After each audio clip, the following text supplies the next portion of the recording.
I'm employed by many people, governments and so on, to tell them about the future, to explain the future. And there are two ways of looking at that. You can use explaining the future, talking about things in the future, really as a method of understanding today. Because very, very few of us live 100% in the modern world. And so one way of living in the modern world is to talk about the future and then extrapolating backwards. I would posit that we're living through, right now, one of those great revolutionary moments. And this is being driven by certain technological rules of thumb. And if we don't understand those technological rules of thumb as people, like we have today in this room, as people who are influential, as people who are building the new future, if we don't understand the present as we're building the future, then we're going to get ourselves into trouble. I was doing some planning earlier this week working with the Ministry of Defense, and we were doing some gaming scenario stuff for the year 2045. Now, 2045 can basically be summed up by this. But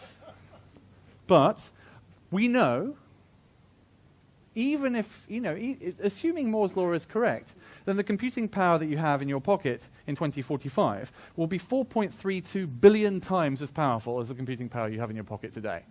And yet,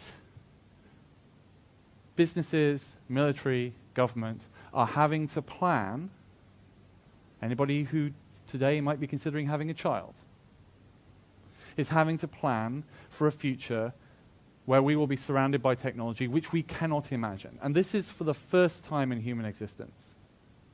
This radically changes the way that we have to live. So we're starting to now see, because of this increase in computing power, not jobs being taken by robots, because craftsmanship is actually quite hard to replicate, but professionals being replaced by AIs, because flowcharts are really easy to replicate. Now, some of you were saying, well, we've seen that happen in my trade, and it's rubbish at the moment, so I'm fine.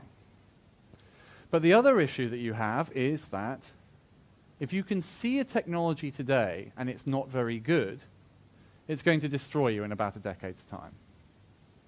And the information revolution, the internet revolution and so on, is really, in fact, the mobile device revolution.